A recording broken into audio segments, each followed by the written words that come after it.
Very good morning. Welcome to Mornings with Ken Rosato. Today is Thursday, May 21st, 2026. Wait, how is it possible that May is just like flying by? It feels like just yesterday May began and now May is almost gone because we have Memorial Day weekend coming. I'm Ken Rosato. We'll take your calls at 888-658-0234, 888-658-0234 to kick things off. Meteorologist Mike Favetta and the forecast near you. And Mike, what a difference a day makes in It temperature-wise. really does. And this week feels like it's been crawling, whereas the month is speeding by. The week is just going oh so slow. And it must be that rain that kind of, for the forecast ahead into this weekend, may not make it look so pretty around here, especially with all of the storms that came through last night. Very gusty winds. Now we're left with the clouds this morning and more rain on the way. It's knocking on our door. So while it may not be raining right now in your town in New Jersey, there's still a few on the way. No more heat alerts. Those are expired from yesterday, so that's some good news. And now that temperatures are starting to cool down, with that, we'll see the round of rain return probably in the next few hours across northern New Jersey, make it through the morning rush dry, just cloudy, and then these showers linger in through this evening into tonight. We get another round by tomorrow afternoon. You can see them here right along the front with some breaks of sun in northern New Jersey, but the rest of the state staying cloudy. So heading down the shore tomorrow, a favorite New Jersey pastime going on Friday afternoon there for Memorial Day holiday. Plenty of cloud cover and showers and even more wet weather on the way throughout our Saturday morning, starting off our weekend wet with Sunday. You guessed it. More rain, and this rain is going to linger at least for the second half of the weekend. At the least, you see all of this wet weather stretching down to the Midwest, even another round coming out across the Rockies. So it's just shower after shower that gives us some wet weather into this weekend. We'll time it out with the long range forecast and give you a hint about Monday's weather, because Monday's looking a little wet even as we head into the actual holiday. Take a look at what happens here by Friday afternoon into Saturday. We have our next round of rain comes through, and then with that, a quick burst comes in for Sunday evening. Now, Monday may start to clear out, especially in the afternoon with some breaks of sun, but will it be beautiful and sunny? Looking unlikely, because we're kind of seeing that rain stubbornly stick around even through Monday evening, Ken. So we'll give you more details on that and take another look at the forecast coming up.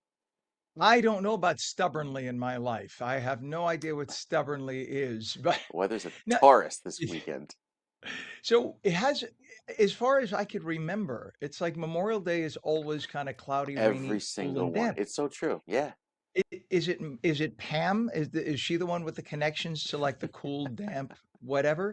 I don't understand that, but it's yeah. It's Pam is saying, yeah, yeah. Tell me, blame me. Yeah, but it's true because as far back I could remember, all the years, even at Channel 7, and it was 20 years of doing Memorial Days. It was always cloudy, Yeah. rainy, etc. Hmm. So July 4th, not so much. Most of the July 4th weekends are always hot and Yeah. with rare exception, just a few exceptions, sunny. We've had a great stretch of 4th of Julys, but not so much Memorial Days. But I guess in the grander scheme, if you had to substitute one for the other, I guess that would be the better one, right? Take one And for it's the other funny like because, that. back in March, we had the 80-degree heat. In April, 90-degree heat. And here we are coming up on the end of May with cloudy, cool, chilly weather.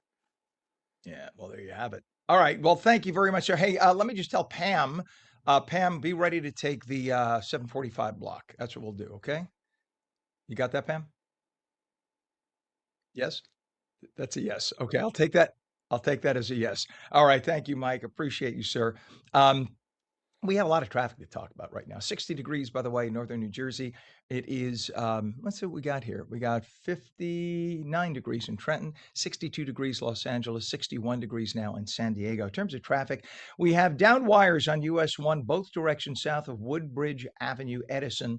All lanes are closed. Route 29, we have a utility pole down in both directions, north of Fiddler's Creek Road, Hopewell Township. All lanes are closed with that. Also on US 1, we have another situation of downed wires on South Brunswick. In South Brunswick Township, the right shoulder is closed there. So we have two issues, pardon me, on US 1 of downed wires in two different locations.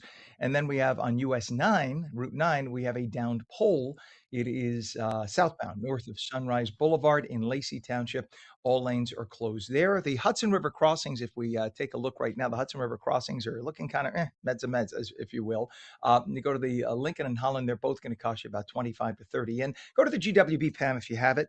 And the upper and lower levels right now, 8095 approach, bumper to bumper. The upper level on the right, lower on the left. Usually, what happens is on the Thursday, everybody gets out of Dodge. Watch, tomorrow will be empty. There will be no traffic, but today everybody's getting out of Dodge. It's going to be an absolute mess, I guarantee. To California, we have an issue with a traffic collision in central LA on the 110 at the 43rd Avenue off ramp. There's also a collision in Altadena on the 134, and we have a traffic collision in central at the 60 where it connects with I-5. 6 minutes past the hour, and this Memorial Day, communities across New Jersey will gather to honor the brave men and women who gave their lives in service to our country. And we recognize the veterans and organizations working every single day to support those who served. The New Jersey Veterans Network provides free resources for veterans throughout the state, helping connect them with critical services. Michael Bull is the president of the New Jersey Veterans Network and New Jersey Veterans of Foreign Wars Volunteers in Service to America. He's also a former Marine, although you are always a Marine, as my dad and stepdad were and are. We thank you very much for your service, and good morning to you, Michael. Good morning, sir. How are you today? Should I give you a booyah for my dad? He sends It's you out a Ura, Ura. hoorah. I'm sorry. See that? This is why I was not. I did not serve. He was my dad is still 95 and a half, and he's very, very still has the flags. I say flags, the Marine flag. He has, of course, the US flag outside. And he's very, very proud Marine. So thank you for your service. You tell him Semper Fi when you see him, sir. I will see him in a few hours. I promise to do that. And today, the NJVN members are taking part in parades, placing flags on the graves of fallen heroes across New Jersey. So those traditions are so meaningful. Tell people who just don't get it why it's so important. We honor our fallen. That is really one of the most important things that we're able to do, show respect. And also, it helps the families. Sometimes the families get neglected and forgotten. So we include the families, we show them that we still love them and really get them part of our projects and our events. So we really include everybody that really wants to help our veterans. And we just lost my father-in-law in December. A very, very proud Marine. You had to see the setup outside his and my mother-in-law's home in Florida, and the flags still proudly fly there. But he, only 66, passed away in December. But just a very, very proud, proud person. This will be the first Memorial Day for my mother-in-law, and I feel for her. Because they used to go and visit the cemeteries. He is buried in a national cemetery in Florida. For people you work with, how impacted are they on a day like this? This must really hit home for them. Yeah, Memorial Day is a pretty rough day. We make sure that we call all our veterans that have had some difficulties in the past. One of the things that we preach is on Veterans Day, call a veteran, talk to a veteran, tell them that you care about them and love them. I feel that that has a lot of impact and will help that veteran get through some hard times, especially on Memorial Day. Especially. And for people, it even amazes me that people confuse Veterans Day with Memorial Day, or, they don't understand that Memorial Day, we remember the people who fought and died.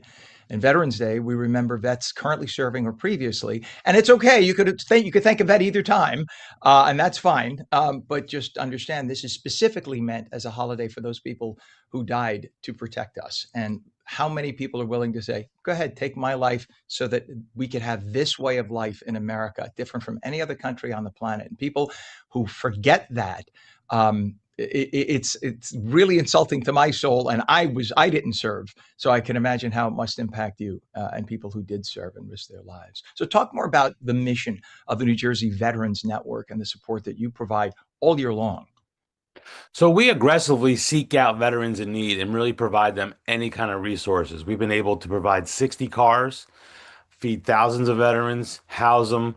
But the most important thing we do is save lives with our recreational therapy programs. We are able to get veterans off the couches and get them active and give them a purpose again. So really that's where we thrive. We want to help veterans live a better life, give them a new mission, and work with other groups. That's very important. We really find the other groups that have a common mission, and work together to help veterans get through the times that are difficult. So we're very fortunate to have wonderful people that work with us and really do care and love our veterans. And what are some of the issues that the veterans are encountering as they return to civilian life? Is there something very specific today versus, say, when we came back from Vietnam, which was a very different time, obviously, with America hating veterans, not even knowing why. They just had a cause in their mind. Today, it's a little bit different, right? But what they do have their own unique challenges when they come back. Come back. I think for the Afghanistan and the Iraqi war veterans, they had a very difficult time. It was a very long war, and people just forgot about it. So I feel that they felt the same symptoms that a Vietnam vet went through, not as much as being hated, just that negative stigma towards them.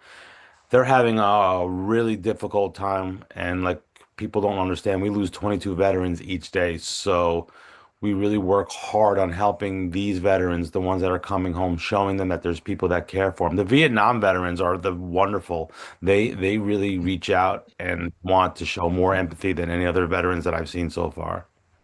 And the things that they saw, well, most veterans, those who served, saw things that I know my dad didn't want to talk about stuff. We won't, but it's incredible what they have to live with. And for those right now who are watching, who feel isolated or unsure where to turn, what would you say to them right now this morning? What's the first thing they should do? One thing is make sure you reach out and know that there's people out there that love and care for you and take that opportunity and do something with it.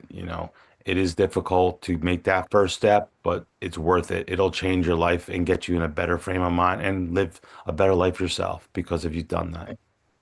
Amen to that, brother. Michael Bohl, president of New Jersey Veterans Network and New Jersey Veterans of Foreign Wars, Volunteers in Service to America, former Marine, I should just say that. We hope that you have a meaningful Memorial Day and that people realize what a special day this is. And it's not just a day for fun in the sun. There's a reason why we have that day. Thank you, sir, for your service, and thank you for coming on this morning. Thank you for having me, and God bless the United States of America. Amen. Amen to that. Thank you, Michael.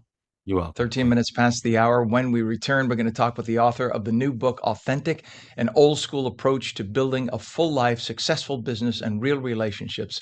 And meteorologist Mike Favetta's Memorial Day forecast when we come back in 2.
Welcome back to Mornings with Ken Rosato for your Thursday live in New Jersey and New York. We now welcome our friends in Los Angeles and San Diego, and of course, our newest channel, ONFLA, in Florida at 15 minutes past the hour. We will take calls at 888-658-0234. Meteorologist Mike Favetta with the forecast near you. And Mike, 24 hours ago, I seem to remember the temperature being about 12 degrees warmer right now than it Hmm. is right now. Yeah. So what on earth? We're not talking a little front that went through. We're talking big. And there was a point when I thought we were going to get dumped on, and we just got a little spritz last night. It got dark and windy, and I was like, "Oh, thunderstorm." Yeah, there were But some parts of the some state that got yeah. hammered with some storms. Others, not so much, but those storms developed a little bit later as they moved eastward, dumping more than 2 inches of rain in just about 2 hours. So impressive amounts of rainfall, the thunder, the lightning. That was all with the front, which is now offshore. For the rest of the day today, just kind of cloudy and cool, especially with some weather that starts to work its way back in with some showers by the overnight into tomorrow. You see, even into Saturday, more rain comes in, and this wet weather is just one after the next. This round of rain that keeps on going. Even Sunday looks wet as well. Monday likely still has some clouds lingering. It's the better day of the, well, best day of the 3 days this weekend, and including the holiday weekend where you have just the clouds around with some spotty sprinkles. But the good news, and there is some good news, is that one, the heat is gone, but the pollen is also gone too. We're back down to the moderate level. None of those very high levels of allergens, including the trees and grasses, which have dipped quite a bit over the last few hours, thanks to those heavy rains last night. Then out west, nice and clear, staying gorgeous into the weekend. We'll tell you more about that with another check of your forecast, Ken, coming up in just a few minutes. All right, Mike. Thank you very much, sir. Yes, Pam and I were just talking about our situation last night too, with the passing dark clouds at Yeah. around 6:30, but yet passed right by. But I'm sure somebody within 8 miles of us got dumped on. So that's for sure. You can just see. And plus the fact of the traffic I'm about to talk about, there are down poles and down wires. So that's definitely a direct A lot of impact that of too. that Yep. last night. Yeah. All right, Mike. Thank you, sir. Appreciate it as always. 60 degrees right now, much more comfortable, although it's damp. At this early hour, 18 minutes past the hour. It's 60 in northern New Jersey, 59 in Trenton, off to the West Coast, 62 in Los Angeles, and 62 now in San Diego. In terms of traffic, we have a lot of issues. We have a disabled vehicle right now, Outer Bridge Crossing, westbound, midspan, Perth Amboy, right lane is blocked. That's going to cause a mess. We have downed wires, US 1, two different locations. First off, in both directions, south of Woodbridge Avenue, Edison, all lanes are closed. Here's one of the cases of down wires. Look at that mess right there. So now you don't have a lot. This is the Woodbridge one, which is the second one I'm about to tell you about. No, that is the first one, Woodbridge Avenue, Edison. The second one is down wires US 1 southbound from south of Raymond Road to south of Ridge Road in South Brunswick with the right shoulder closed. So that's two different Route 1 issues. Just understand as you're driving along, if you see wires down, there we go. Thank you, Pam. If you see, Pam is so good with that. If you see wires down anywhere, just please avoid the area. You don't know if it's a live wire. You never want to drive over a wire. And if you are not positive, and we're never positive if it's alive or not, you could absolutely kill yourself. So don't do that. Route 29 right now, utility pole down, both directions north of Fiddler's Creek Road, Hopewell Township. All lanes are closed. And that was 29. And then on Route 9, there's a utility pole down southbound north of Sunrise Boulevard, Lacey. All lanes are closed right now there. We have problems on the Hudson River crossings now. If we have the Holland Tunnel approach, Pam, yeah, there we go. Thank you. You can see bumper to bumper cars there approaching the middle tube. You can see those cars coming at you, and that's only moving about 5 miles an hour at best. If that's going to cost you a solid 35 minutes into Manhattan. Lincoln Tunnel, much better at 20 to 25. And the GWB, upper and lower levels, heavy this morning for this early hour. That is pretty heavy. You'll see the upper level on the right, lower on the left, total amount in about 40 minutes. To Los Angeles, a quick couple of mentions. We have a collision at this early hour. Mind you, it's only 4:20 a.m. in LA. And in central LA, we have a collision on the 101 at North Vermont Avenue, another collision in West LA on the 10 at National Boulevard. And then we have a collision that just happened in central LA at the 110 and Avenue 43 off ramp. 20 minutes past the hour, and joining us now, William Barrett, CEO of Mandelbaum Barrett PC and author of the new book, Authentic: An Old School Approach to Building a Full Life, Successful Business and real relationships. Good morning to Bill. Good to have you on. Good morning. Thanks for having me. Aren't you glad you're not stuck in that traffic? I sure am. I've never been a big fan from working from home, but today I'm glad that I am. So you know what? I spent 25 years day to day going in and out of Manhattan, but I was fortunate enough to do it at 3 a.m. when none of that existed. So I look at that and I think, how on earth do people do that day to day? It's crazy. Well, what made you want to write the book at this time? So, it's interesting. When my dad passed away about 19 years ago, I always felt that he had a profound impact on my life. And I said that I wanted to write a book about him. At the time, I was 35 years old. And I'd like to say that I waited, but 19 years of procrastination, I think, actually served me well. Because the perspective you have on a life well lived is different when you're 54 versus 35. I think, your perspective changes a bit. So I was inspired years ago. And then finally, about 15 months ago, I started putting pen on paper and got started. And what was it like? What was that process like? Did you have to kind of make an appointment with yourself? Because I've talked to people who've written books. Some of them say, "Yep, every day from 4 to 6, that was book writing time." Others say, "No, I would go away for 2 weeks on vacation, and that was book writing time." How did you do? What was your method? As the managing partner of a law firm, it's very difficult to have a predictable life. So I just tried to make a commitment to myself that I was going to find an hour or so every week. And some weeks it worked, some weeks it didn't. Probably the most prolific session I had was when I got stranded in the Denver airport and missed a flight. And for 7 hours, I sat in the United Lounge and all of a sudden just started banging away on the keyboard. So you almost don't know when it's going to hit you, or you're going to have the opportunity or the inspiration, but you do it when you have the opportunity to do it. But you just have to keep a pattern of consistency. Wow, that's dedication. And good things come to those who wait, clearly. Now, the title is Authentic. What does authenticity mean to you in business today?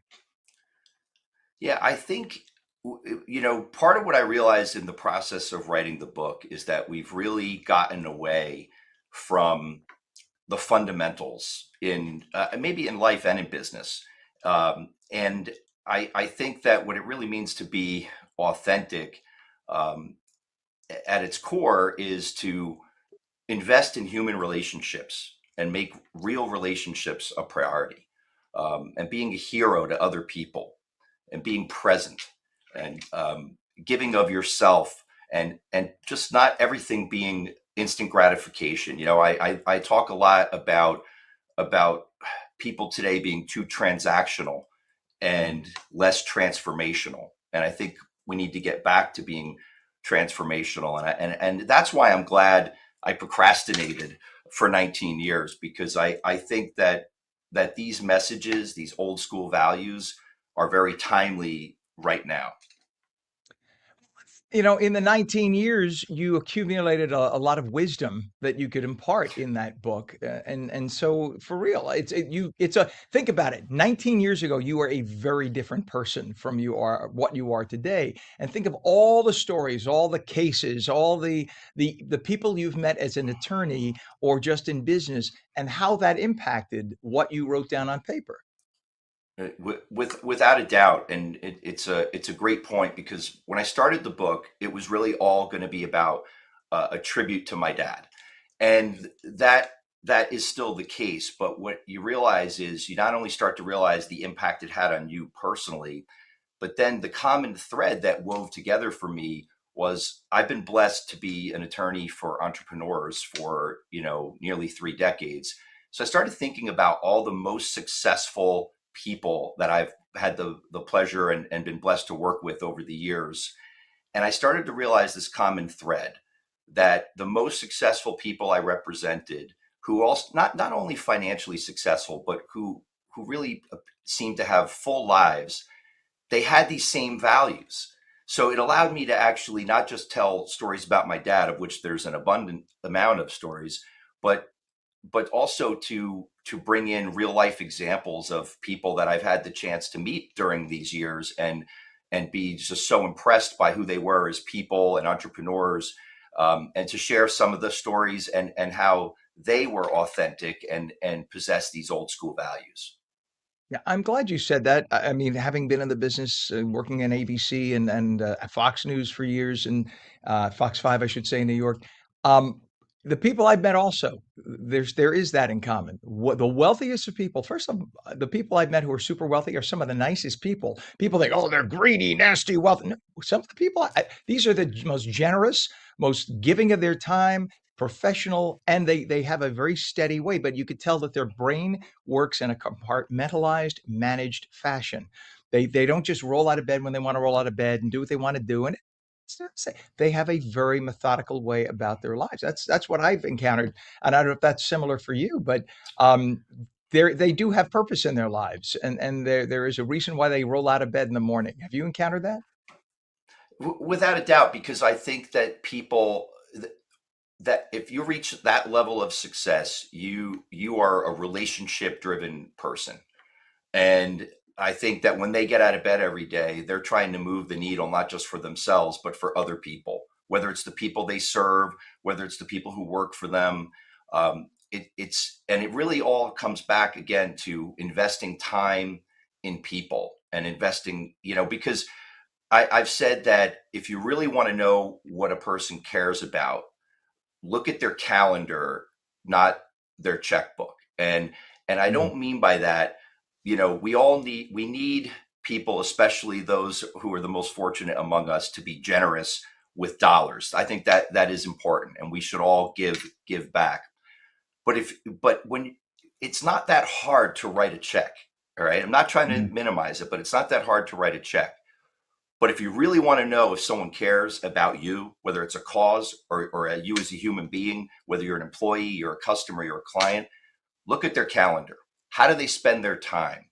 Because their time is their most valuable thing, and that's how you learn a lot about a person's character. Amen to that. Well, listen, you run one of the most powerful, most influential, best known law firms in the entire state of New Jersey. Clearly, you're doing something right. Give everybody your website to buy the book or to get more information, even on the law firm. Sure, we're at mblawfirm.com, like Mandelbaum Barrett, mblawfirm.com. And the book is available anywhere that you get your books, whether on Amazon, Barnes and Noble. And, I'm just really grateful for the opportunity to be on the show. And I hope that your listeners enjoy reading the book as much as I enjoyed writing it. Amen to that. And you know what? It would be a great thing to do for Memorial Day weekend, too. William Barrett, CEO of Mandelbaum Barrett PC, one of the biggest law firms in the fine state of New Jersey, author of the new book, Authentic and Old School Approach to Building a Full Life, Successful Business, and Real Relationships. Thank you so much for coming on today. Best of luck with the book. Thanks for having me. You bet. It is 29 minutes past the hour. When we come back, we'll speak with the parents of a child born with a rare liver disease and how they dealt with that. We'll be back in 2.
Very good morning. 31 minutes past the hour, Thursday, May 21st, 2026. Welcome back to Mornings with Ken Rosato, live on the East Coast and the West now. Meteorologist Mike Favetta with a forecast near you and a lot cooler.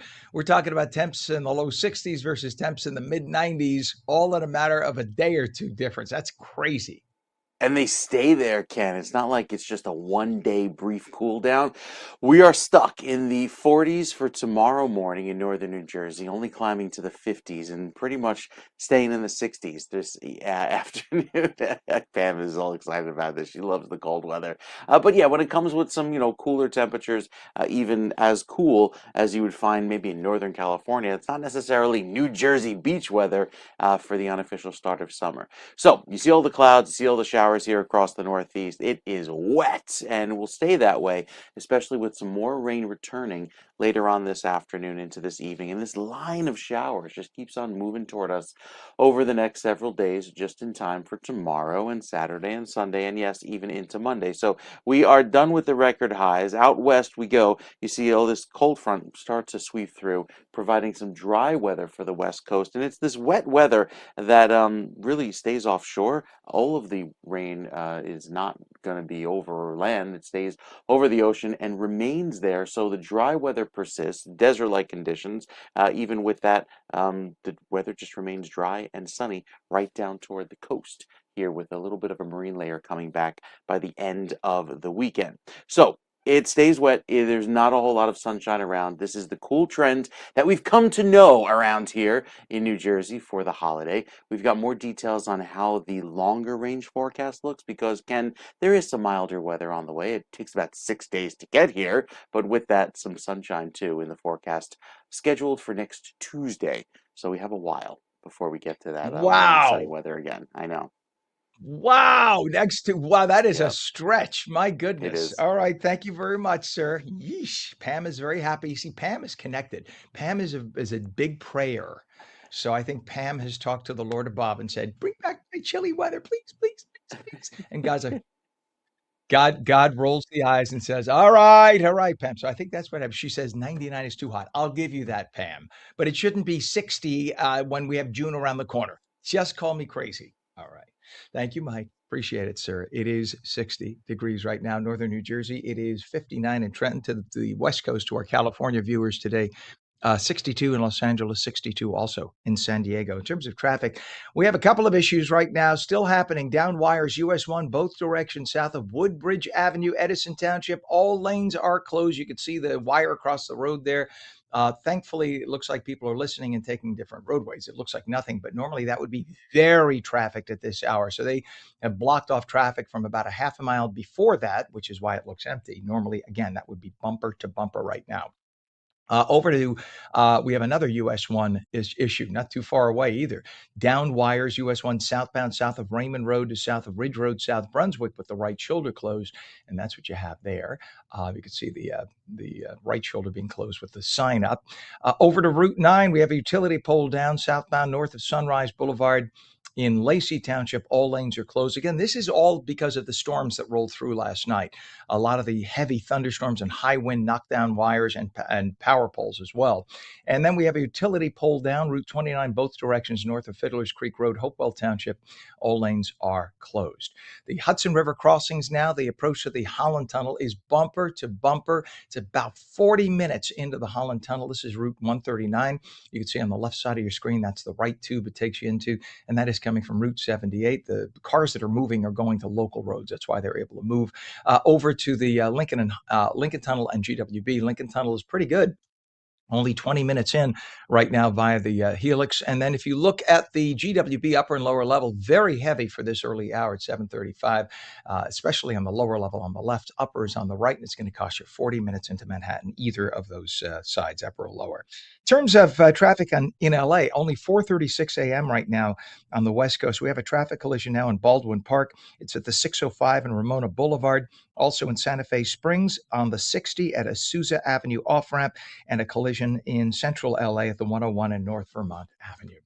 It is 36 minutes past the hour. Jennifer and Luigi Giacchetta, that is how we say it in Italian, the parents of Gigi Giacchetta, who was born with a rare liver disease known as PFIC. PFIC, or progressive familial intrahepatic cholestasis, ahead of this year's Liver Life Walk, New Jersey benefiting the American Liver Foundation. They are now sharing their family's journey to help raise awareness. A lot of people hadn't heard about this, but it is devastating to have your child diagnosed with this. So we say welcome and good morning to both of you. Morning. Thank you for having us. Good morning, Ken. You bet. And I said to Pam, our director, I said, I don't think it's ayacetta. It's probably No, giacchetta, as we say in yeah, Italian. Being a Rosato, I know a giacchetta when I see it. yeah, Tell yeah. us about Gigi, right? Tell us about Gigi and when you first realized that something was up with her health and what you did about it. Yeah, so we always knew ever since she was born something was off with her. She was not meeting developmental milestones. She was always itchy, itchy to the point where we kept socks on her hands. And we just noticed things were off. But the pediatrician said, she's just on the smaller side. She doesn't have eczema. There were no real solutions. And then right before her first birthday, my husband noticed that her eyes were yellow, her skin was Mm. yellow, and we went immediately to the emergency room, which started our journey in liver disease. So, yeah, it's Wow. And been, people who, yeah, even listen, in all the years I'm doing TV, I've never heard of PFIC. So tell people what it is, what the condition is, and what it means day to day, how to navigate it. yeah. So with PFIC, the liver it can't remove the bile. So the bile builds up within her blood, within her body, which causes severe itching, which can destroy the liver ultimately. That's And fascinating because I was going to say, I'm sorry to step on you. The liver does about 30 different things, which is amazing, and it's very resilient. So basically, it is producing the bile to help break down fats, right, for digestion, Right, but it's making too much and it's not processing it. And it's coming back into the liver basically and clogging it up from the right. backside. But Yeah. exactly. so what do you do about that? How does that get treated? I mean, there's the only treatment solutions are there's currently two different medicines that are uh, being administered, and there's either liver replacement or a exterior bag to kind of relieve the bile from the liver, but there's really no cure yet. So, Yeah, and it's very new and experimental. So it's every trip to the doctor is a new experience for everybody, and everybody's learning how to treat this and manage it for a young child. That is, and Jennifer, you were starting to say something. I'm sorry. yeah. I was gonna say, unfortunately, the only cure right now is a liver transplant. And before we were in this world, I didn't think a transplant came with other issues. You think, okay, they get a transplant and they're cured. Well, that brings its own issues. They have no immune Yeah. system now for the rest of their life, so they don't reject the organ.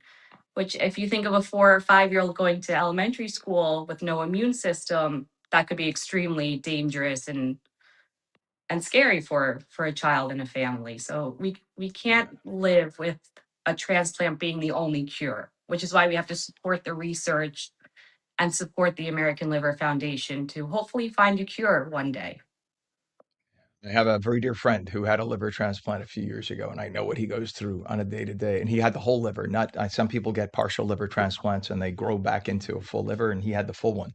But it is a not a quick solution. You're right, and it takes a Right. lot. You have to live for the rest of your life on tons of medications every day and be very careful.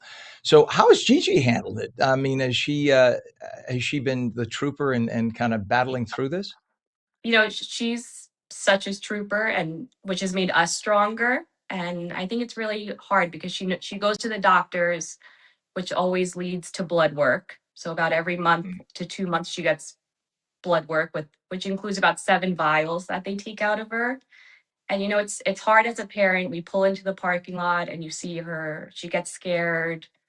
It's really hard seeing her get scared and Yeah, but being she's been resilient. powering through though, and she's managed to still keep a smile on her face, and so that's kind of been helping us to see a little bit of the strength in her has given us strength. Even though she's going through all these tests and has this terrible disease, she still manages to smile and try to live life somewhat normal. So it's been kind of encouraging to watch this little girl kind of be so strong. How old is she now? She's almost 2. She turns 2 the end of this month. Wow.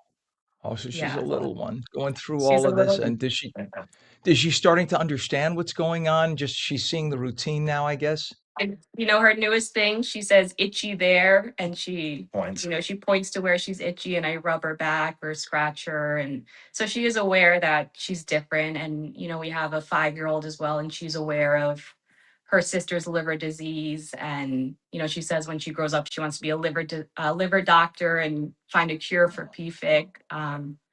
But yeah, Gigi's she knows she's different, and it's hard now as a mom to hear her express that she's itchy. Yeah, I can imagine. So And then how special is it that go ahead. I'm sorry, Dad. no, I was gonna say another like significant challenge is because she's so itchy and she scratches uncontrollably. She's like, gives herself sores and starts bleeding. So when we're out in public and people see her, she's covered in blood. People give us looks like, what's going on over there? But it's just what the It's just part of her. it. It's just her. It's a part of the disease, and sometimes it's explained to people, which sometimes is a little frustrating when you're having a bad day, but other times we try to spread awareness and we do explain to people, hey, it's a disease and this is one of the side effects. But that's another challenge we try to navigate through as well on a daily basis with her. Yeah, and you're not going to catch it, right? That must be the other thing. It's like, Right. ew, am I going to catch Yeah. something? No, you're not going to catch Yeah. a liver disease. Just Yes. give it a Or rest. people, Give it a rest. people love It's to the make. liver life. Right. God, I'm sorry. Go ahead.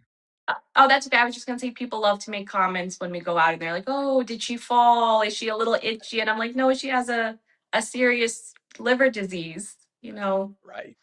So we're always Don't ask if you don't know. explaining it. Yep. Yes.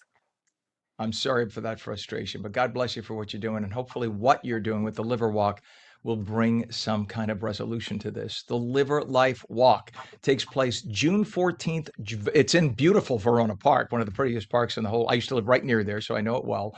Registration and check in starts at 9 a.m. Jennifer and Luigi Iaqueta, the parents of Gigi Iaqueta, thank you for coming on this morning. God bless you for what you're doing, and may your daughter be well. May they find something to help her out so that she doesn't have to deal with the stresses of this. Yes. Thank you, Ken. Thank you for having us, Ken. You bet. Thanks for being on. It's a tough life, and God bless them for what they're going through. 44 minutes past the hour. Meteorologist Mike Favetta is coming back with a full forecast. Don't go away.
Welcome back to Mornings with Ken Rosato. 46 minutes past the hour. We'll take calls at 888-658-0234. It is a lot cooler right now versus yesterday at this time. Meteorologist Mike Favetta with the forecast near you. Good morning, Mike. And boy, oh boy, did the temperature just go.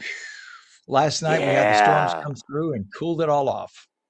Feels great. You still see the steam coming off of the ground. Okay, not really, but after so much of that hot weather yesterday, it was nice to see a good soaking rain. Got the thunder and lightning show where I am, and yet throughout this afternoon, just a quiet, kind of calm, gray day with more rain ahead. You see one line of showers coming in for this afternoon across New Jersey. Our next round of rain for tomorrow night into Saturday, and what do you know? More rain for Sunday. It's just one round after the next, with so much rain ahead of us after a good soaking last night.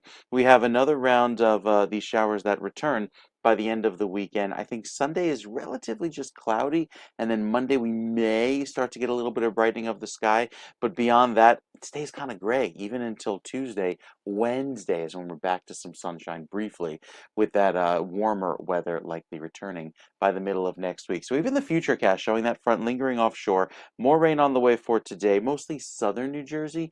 And then tomorrow, northern New Jersey could actually break out into a little bit of sunshine thanks to this lovely high pressure, which starts to creep in, giving northern New Jersey a little bit of sun. Now, there's no beaches up in Morris County and Bergen County. However, you will find some showers lingering down toward the shore points throughout tomorrow evening as that rain just holds on south of 195.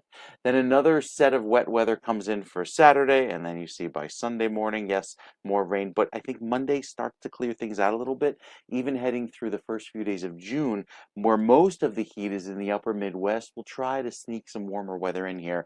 And look at that, even through the end of May, forecasting drier than average conditions across the Northeast, with, I think, a big update to the drought coming in the next few minutes. Most of that severe and extreme drought is down across the Southeast, where fire season has ended and we're heading into the wet season there for Florida in the next few weeks. All right, Mike. Wow. I love when you mention Florida. Anytime you say the word Florida makes me smile. I'm sorry. It just watch. Go ahead. Say Florida. Go ahead. So try it. Let's watch what happens. Florida. See that? It's like just pulling a string or whatever. It just happens automatically. But I appreciate that, sir. Thank you very much. As we always thank you for your wonderful job there on this Memorial Day weekend coming up, starting tomorrow. 60 degrees now, northern New Jersey's 59 in Trenton to Los Angeles, 62 degrees, 63 now over in San Diego. So we have pretty close temperatures, both coasts. We have some problems now on US 1. This has been going on all morning since last night, actually, because of the storms that roll through. We have down wires in both directions, south of Woodbridge Avenue, Edison Township, all lanes closed. The cameras are out there now, so it could be because of the down wires. Also down wires on US 1 southbound, south of Raymond Road to south of Ridge Road in South Brunswick with the right shoulder closed. Again, that's because we don't have the camera. We had it a little while ago, but they're repairing those wires right now. Route 29, utility pole down, both directions north of Fiddler's Creek Road, Hopewell Township, all lanes closed. And Route 9, we have a utility pole down north of Sunrise Boulevard, Lacey, all lanes closed there. Your Hudson River crossings. Lincoln is now only 20 minutes, but the Holland is bumper to bumper on Route 139 from Route 78 into the Holland Tunnel. That's going to cost you about 35 to 40 minutes. Gee, I think it's, Pam, I think it's probably coming, it's a problem coming into the station. That's where the issue is, I think. We have the GWB. We have one camera working now. GWB upper and lower is stopped. It's bumper to bumper, and that's a solid 40 to 45 minutes into Manhattan. We go to the West Coast. They don't even have cameras for us on the West Coast. How about that? We have a traffic collision, Baldwin Park on the 605 at Ramona. We have another collision, Santa Fe Springs on the 60 at Azusa Avenue off-ramp, and a crash that just happened, Central LA on the 101 at North Vermont Avenue. It is 50 minutes past the hour. An emergency 8 p.m. curfew was implemented at Pier Village Tuesday night due to a, quote, imminent threat. Check out this video. This is actually shot. This video is viral, but it was shot by a friend of ours whose name I will not mention because I don't want to get him potentially in trouble. He's worried about us putting his name out there. He just happened to be in Long Branch, and that started to happen. If you take a look, literally hundreds and hundreds of teens in a flash mob. And this is happening all over the country. All over the country. So here's the problem. You know how they say, this is why we can't have nice things? This is why we can't have nice things. If you want to garner a reputation and then shout racism, screw you. It ain't racism. You're acting like idiots. Don't act like idiots. Everybody of any race, creed, or color is welcome anywhere. Just don't do that. Whether you are green, white, black, or orange, don't do that. They're jumping on top of cars, jumping on police cars, breaking windows, and causing mayhem. Come on. Why would you want to do that? For what? And where are your parents? So this was a pop-up event. This happened in Long Branch, and it just happened the other night. So apparently officials arrested 6 people, mostly teens and young adults, all from northern Jersey cities. So they all went down the shore and acted like a bunch of dopes. And there's no reason to act like dopes. So alerts were issued by Monmouth County authorities. They apparently issued this mandate that there be an 8 p.m. curfew. So again, this is why you can't have nice things. So the people who live in the area who want to go and enjoy a nice evening down the shore, now they can't go there because a bunch of idiots decided to riot. Okay. And yes, it wasn't just a peaceful demonstration. They were idiots rioting. So I think if you have a kid who's doing this, sit them down, have a conversation, and say, don't do this, because otherwise you will not be welcomed anywhere you go, and people are right away going to stigmatize. And for those who right now want to rush to stigmatize, don't do that, because this is one group of kids. But that's awful, and it's happening all over the country. So what do we have to do? Do we have to make it illegal to have a cell phone under the age of 21 so you can't summon flash mobs? Or do we have to better police flash mob callouts on X or whatever they're using to gather everyone together? Because clearly that's organized. That doesn't just happen organically. But that's disgusting. That is disgusting. Caused thousands and thousands of dollars in damage, terrified the people in the area, and now arrests have been made. But there's a small police department, and you got hundreds and hundreds of kids inundating the town. Knock it off. 53 minutes past the hour, the state of Tennessee will pay $835,000 to settle a free speech lawsuit.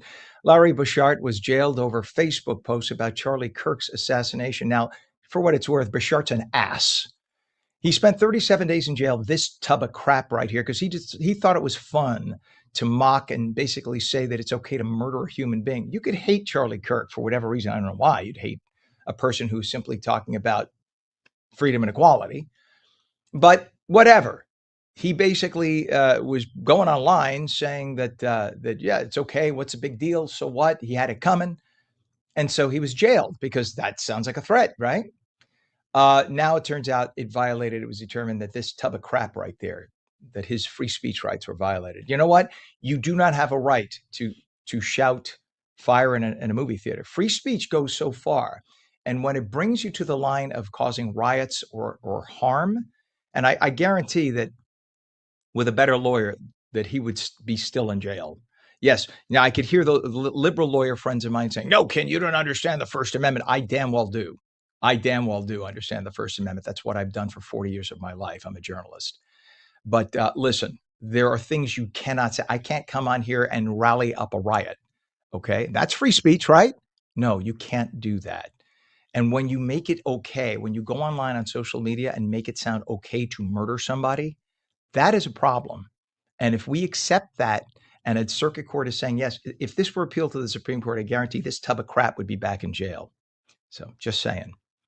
Former Massachusetts Congressman Barney Frank has died. Frank was the first member of Congress to voluntarily come out as gay. There was one other member who was outed, but Barney Frank voluntarily came out. He entered the House in 1981, served until 2013.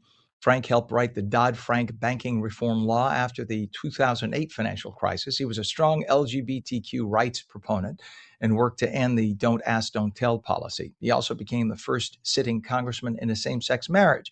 Frank had been in hospice care since April. He was 86. 2 officers have sued to block the Trump administration's newly created $1.776 billion anti-weaponization fund. The fund was created through a settlement involving President Trump. Contractors working for the IRS illegally searched through President Trump's tax files and illegally released them to the New York Times in violation of IRS rules. The president had sued for over $10 billion, but accepted the lesser settlement offer. Officers Harry Dunn and Daniel Hodges were among the Capitol police officers who are working on the January 6th protests. They are Trump hating, and they made it public about that. They do not like the president.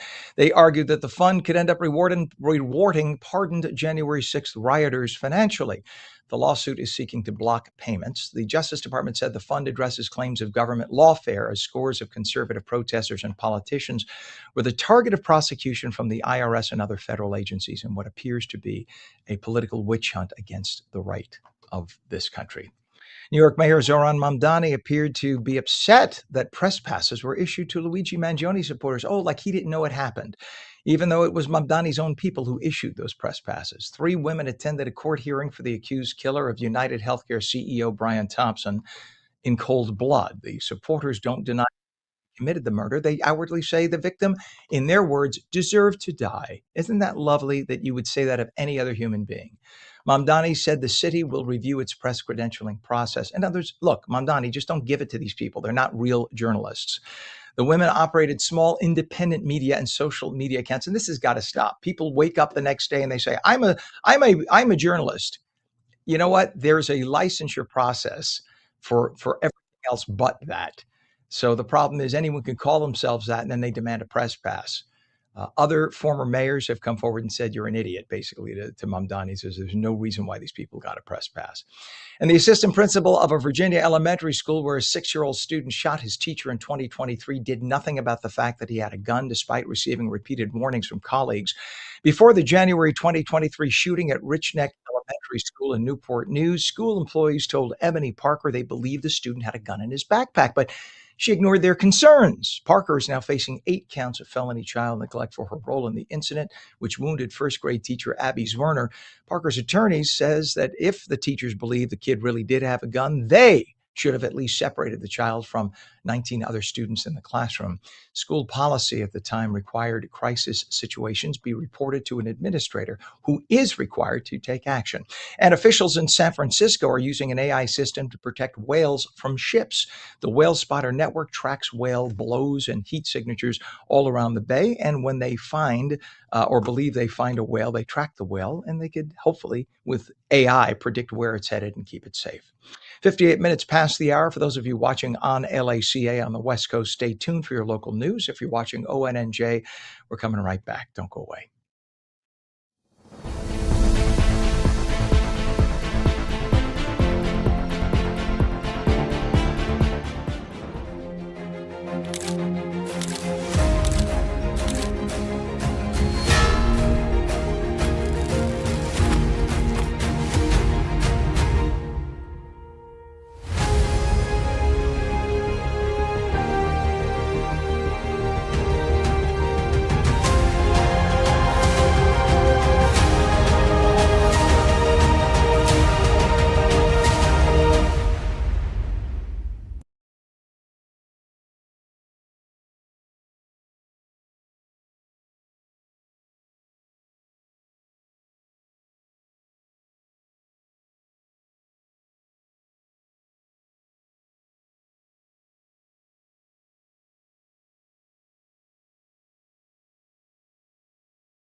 Very good morning, 8 a.m. on Thursday, May 21st, 2026. Welcome to On New Jersey Mornings. I'm Ken Rosato, taking calls at 888-658-0234. What a difference in 24 hours. Rain likely today, cooler, high 60 or the low 60s. Meteorologist Mike Favetta with a full Garden State forecast. Boy, Mike, it is not yesterday. No, and some parts of the state got whacked last night with some severe weather, the Hey, gusty hey, hey, hey. winds, the small Whoa, hail. whoa. Hey, in New Jersey, we don't use the word whacked lightly. Just saying. I know, this is true. After it really made you wonder with the storms that came through, thinking, are we already at summer? But then you look at today's forecast and go, no, it's going to feel like spring with a cooler feel. Temperatures already cooled off into the 50s there in northern New Jersey. Look at that. 20 degrees cooler than this time yesterday up in Sussex, 16 degrees cooler toward Newark, and 13 degrees cooler at the shore. So the big chill has returned. And while the temperature today doesn't really warm up all that much, we start off with just some clouds, but there's more rain on the way. So be sure to grab the umbrella before you head out the door. Some of that rain already entering northern New Jersey right there through Morris and Essex counties, and then taking its way down across the rest of the state through the lunch hour. So it's a slow moving shower that'll work its way down right to the tip of New Jersey into tonight. Then tomorrow, starting off a bit gray again, likely see most of the rain concentrated across the shore points tomorrow. There actually could be a few rounds of sun by tomorrow afternoon, just in the northeastern corner of the state. Goes back to clouds by the end of the day, and then more rain on the way for Saturday. This one's a soaker. I think Saturday is going to be pretty soggy, and it is the wetter start to the weekend because Sunday, while it begins rather wet, should clear out by the late afternoon. Really, by the time the day is done, 5, 6 o'clock, we'll get some clearing. Monday looks to be cloudy as of now. No rain forecast, just cloudy and cool. And that's the case going into the weekend. I mean, look at this. Not the ideal scenario that you want to see for a Memorial Day forecast. 50s and rain, 60s and rain on Sunday. But I think we'll squeeze out some dry weather by Monday. We'll give you those details coming up, Ken, in just a few minutes. All right, sir. Thank you very much, Mike. 60 degrees now, northern New Jersey. It is 60 in Trenton, so up and down the state. A little cooler in Cape May. I'm looking here. We have 58 degrees there by the water, and it is also 60 in Vineland. 8:03 is our time, and we have these issues. As Mike mentioned, the storms that came through the area last night, so that impacted a lot of roadways because we have a lot of down poles and wires. Let's see, US 1, both directions, Woodbridge Avenue, Edison. All lanes are closed with a group of down wires. They're power wires, so you can see that that's all shut down. The traffic being diverted about a mile before, which is why it's absolutely empty. Normally, that's bumper to bumper at this hour. On Route 9, we have a utility pole down southbound north of Sunrise Boulevard in Lacey Township. And then over another Route 1 issue, South Brunswick, we have down wires. US 1 southbound south of Raymond Road to south of Ridge Road in South Brunswick. The right shoulder is closed. We have problems down Route 29 with a utility pole down there. It's impacting both directions north of Fiddler's Creek Road and Hopewell Township. All lanes are closed there. And then our Hudson River crossings, 139 from Route 78 into the Holland Tunnel has been bumper to bumper all morning. That's a 40-minute commute into Manhattan with that. The Lincoln Tunnel approach on the Helix is actually moving much better, 25 minutes. But the GWB has been very heavy this morning. And now we have an issue of a disabled vehicle. It's on the GWB upper level eastbound of the left lane block. So you could see that the upper level is where the Amazon truck is on the right. Look at that. It's stopped. Lower level on the left, you see 1 or 2 lanes moving. But so if you have to be stuck in traffic going over the GWB, go to the lower level because the upper level is not moving at all right now due to the disabled vehicle on the GWB. So that's a solid, on the lower level, they're saying 45 minutes. God knows what's happening on the upper right now, but it is a mess getting into Manhattan. That is because, for those of you who don't realize, it always happens now. The day before the getaway is when everyone leaves. So today you have the traffic. Tomorrow it's going to be much better in the morning commute because people will have gone away already for the long weekend. Trust me on that one. It is 8:05. New Jersey's film industry is having a major moment right now with more productions choosing the Garden State as a backdrop for movies, television, and digital content. But what does that growth really mean for the people who live and work here? Well, that's the question explored in the new documentary, Operation: Is New Jersey the New Hollywood? From Newark-based WTH, I love the name. I love the name. It's a creative collective that started as a short film and has since grown into the WTH question mark Music and Film Festival, now celebrating its third year. Brandon Tyler, the director and producer of the documentary. That's a great name. Who came up with the WTH? That's awesome. Good morning to you, Brandon. I appreciate you. Good morning, Ken. Happy to be here. And yeah, what the hell? That's basically what it stands for. Of course. It all started. You didn't Yeah. you didn't call it WTF. That's a good thing. We appreciate that. Oh yeah, That would we have been a couldn't do whole that. We that's we a need to whole other sponsor. show. So I love this. I love that you're addressing this. You did a whole shoot on this, a documentary. How did the idea for Operation Is Jersey the New Hollywood first come together? Well, initially, I'm from Newark, New Jersey, born and raised. And when I initially heard that Hollywood studios were coming here, like Netflix, Lionsgate, it just sounded unreal to me because, from Newark, Newark is a tough place. And to say like a major Hollywood studio is coming to Newark was it's just very interesting. So I think it's something that we had to just get down to the bottom of it. So come to find out, filmmaking was invented in New Jersey. Thomas Edison built his first studio here. And once we found that kind of stuff out, we said, hey, we just need to do a whole investigation into this. And that's like the whole thing behind the documentary.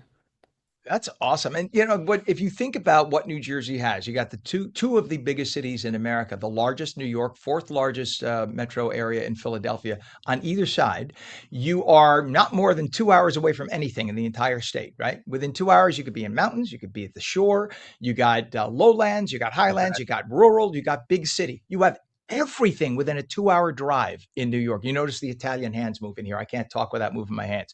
See it. Um, I see it. so, but that's the great thing about it. You have everything here. And yes, the birth of film was right here. So why not? Why not have video shot here, film shot here? This is the perfect place, which is why now we have Exactly. what 3, 4 major studios being done, built here, which is just amazing. So why do you think this was the perfect time to tell the story about the New Jersey film industry? Well, I'm big on I love history, so I think that you kind of gotta like encapsulate it and capture it within the time that it's coming. So before all of these studios come here, they're already in motion, they're already building a lot of these studios, but it's important just to capture what New Jersey looks like, what New Jersey thinks about everything, coming here. And it's just important to just tell the story because from what I've seen, we actually screened the documentary at our most recent festival in April, and so many people were like, "Hey, I never knew about this." And I think it's important for people from New Jersey to know their history and also just to know where we're going and also to be prepared for the opportunities that are going to come here. Yeah, one of the cool things you mentioned Newark. And I lived in Belleville for a whole bunch of years, right next door. So I was in and out of Newark like every day. Newark is an Cool. awesome place because Newark is authentic. There's something about Newark versus like New York. New York has like fantasy stuff, Newark is Yeah, real people, we're there's all the tough real. parts of town, right? But that when you go around Newark, you're in the real deal. And I think that's probably one of the draws. If I'm shooting a film and I want to show like gritty urban inner city, it's the perfect city, more so than New York. And I'm sure Newark is more amenable to working with filmmakers because, let's just face it, we don't have 5 million people jamming onto a little island every day. It's easier to get in and out of Newark than it would be in New York. So it's like the Well, perfect place to shoot a film. Now, what are yeah. some of the real impacts you think that this industry growth could have on local communities in New Jersey? Well, I think some of the impacts that it'll have, I think it's just going to amplify it. One going back to Newark, Newark has a bustling art scene, and there's so Mhm. many talented creatives in Newark. And I think that, even going back to other different cities and different parts of the state, from like, South Jersey, Central Jersey, North Jersey. Well, there actually is no Central Jersey, there's only North and South Jersey. But I think a lot of people are going to be able to benefit from this. And even people that never had any type of exposure to the film industry, they're going to be able to get exposure. And I think we're going to be serious contenders to be competing with Hollywood. But that's not what it's about. It's about cultivating our own culture in Jersey and pushing that forward so that we can continue making the name for ourselves and, keep elevating. All right, you know what, Brandon? You just started like World War III, what you just said. There's no Central Jersey. And why don't you just tell me, It's is the it best. pork roll or Taylor ham? Why don't we just keep the war going right now? We And can then get continue the involved with the debate. Italians. Go ahead. Is it gravy or sauce? Why don't we just have these? These are the debates that are now going to be on everybody's plate this weekend, thanks to Brandon. Sure. Brandon, Hey, what do you hope? Just be ready. I'm going to give him your email address. What are you hoping the viewers take away after they watch the documentary? well, one, I think just to be inspired. Ultimately, I think that, you know, some people were never exposed to this kind of opportunities in the entertainment industry.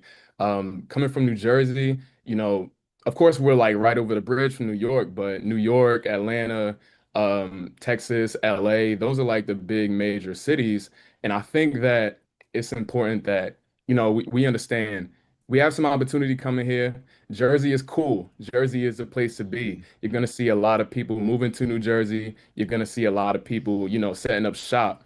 And it's important that, hey, we take pride in our state. And we also, hey, if people from New Jersey and they want to get into these film jobs, it's important just to be aware of it and just to be prepared because, the opportunities are going to come to the people that are prepared and, just people that stay informed. It's important just to I'm with you. just know what's going on. Hey, Brandon, it was like I went to NYU back before we had that in New Jersey. And because I wanted to study film and television, that's where I had to go. But now the colleges in New Jersey are offering great programs for people. But you don't have to go to college to learn how to do film. You could intern and work with great groups like yourself and do this. Give everyone your website so they could see the film, the documentary, and get more info. Yeah, so actually, the documentary isn't out online yet. So you guys got to stay tuned. We have some exciting announcements that hopefully we can announce pretty soon. But other than that, you guys can stay tuned. You guys could follow us on Instagram at WTH Festival. You can follow me on Instagram at BRADG, kind of like Malibu's Most Wanted, that movie. And yeah, just stay tuned. You'll be able to see the documentary soon, and you'll be informed and you'll enjoy it for sure. All right.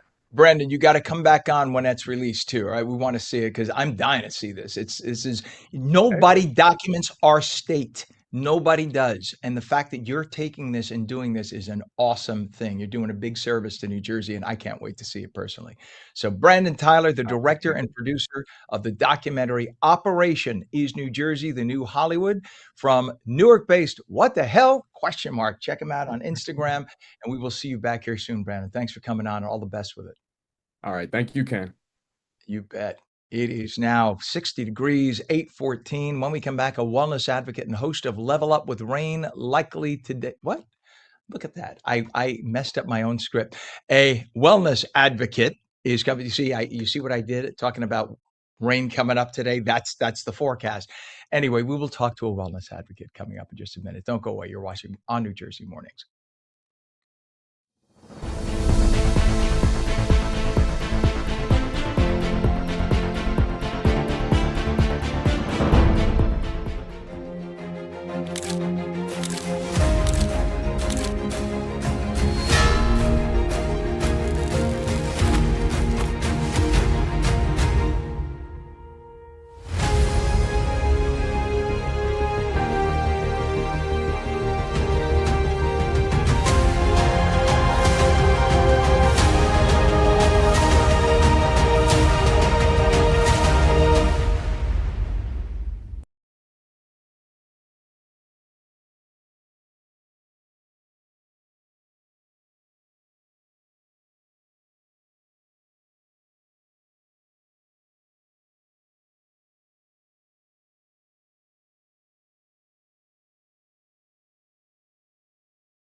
Welcome back to On New Jersey Mornings. I'm Ken Rosato at 8:16. Rain likely today. It'll be cooler. Highs about 60. A lot different from yesterday. Straight to meteorologist Mike Favetta with a detailed Garden State forecast. Good morning to you, Mike, sir. Morning, Ken.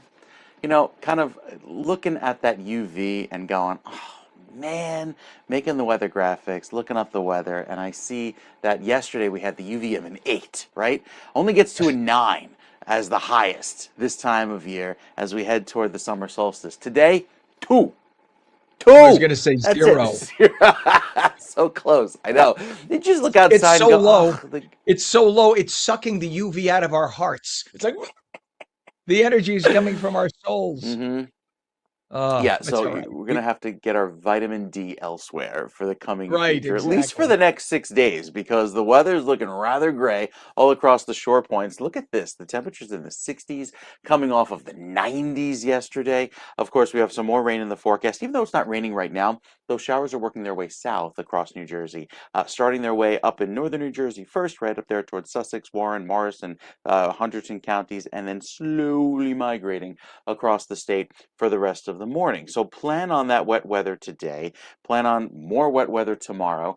Low UV. I have a feeling, Ken, you're onto something, especially with that 0 UV by the time we get to Saturday, because there is very little chance of dry weather for the first half of the weekend. It's just this train of moisture that works its way over New Jersey over the coming days, giving us our steady rains for the weekend, especially tomorrow and Saturday and Sunday. Tomorrow in northern New Jersey might have some dry periods, maybe even some breaks of sun. And this is the part where I know everybody's going to go, well, these meteorologists, they don't know what they're talking about. It's sunny and 70 degrees in Hackensack. What do you mean rain? Yet the folks down the shore that actually paid for the rentals and are going to the beach are socked in with 55 and rainy conditions. So it's a tale of very different stories tomorrow afternoon across New Jersey, especially if you plan to go across the shore points. Now, Saturday morning, that's when the rain begins early on before sunrise, stays wet all day long with the steady showers, and Sunday is also wet. However, I think Monday there's a light at the end of the very long dark tunnel because we could start to break out into some clear patchy breaks of sky with drier conditions from Monday morning into the afternoon. There are some more showers ahead into Tuesday, but I think Wednesday is finally when we break this stubborn pattern and see some clearing, and that'll take us into Thursday. So a whole 6 days of potentially wet and cloudy weather. And this weekend, a lot of rain ahead. We'll tell you more about it coming up, Ken, in a few minutes. All right, Mike. Thank you very much, sir. At 8:19, temperature 60 degrees, northern New Jersey. It is 60 degrees also in Trenton, 60 degrees in Vineland, 59 degrees Cape May at 8:19. And in terms of traffic, still a lot of issues because of the storms that went through last night, as Mike was telling us. We have down wires and down utility poles all over the place. Just hit a few of them. Down wires, US 1, both directions south of Woodbridge Avenue and Edison. All lanes are closed. The camera's now down. So, oh no, the camera's back up. Thank you for that, Pam. It was down for quite a while, I think, because of the overhead wires being down. But look at the mess it's caused in the area there. Everything being rerouted because of those down wires. Also, down wires on US 1 southbound, south of Raymond Road to south of Ridge Road, South Brunswick Township. Right shoulder is closed there, and you can see the massive traffic being caused as a result of that. Over to Route 9, we have a utility pole down southbound north of Sunrise Boulevard, Lacey Township, all lanes closed in that area. And then the GWB. If you take the GWB, go right to the GWB, Cam, if you don't mind, Pam. Disabled vehicle now, GWB upper level, eastbound into New York. So that's the right side of your screen, just bumper to bumper. Left side is not moving much better. We're told it's about a 45-minute ride into Manhattan on the GWB. Lincoln is only 25, and the Holland is a solid 35 right now. It is 8:21. And joining us now is Lauren Wright, wellness advocate and host of Level Up with Lauren at the Barn. Lauren turned a personal health crisis into a wellness platform that's inspiring people to take control of their health, healing, and mindset. We say good morning to you, Lauren. Good to have you on. Good morning. Thank you for having me. I love that intro.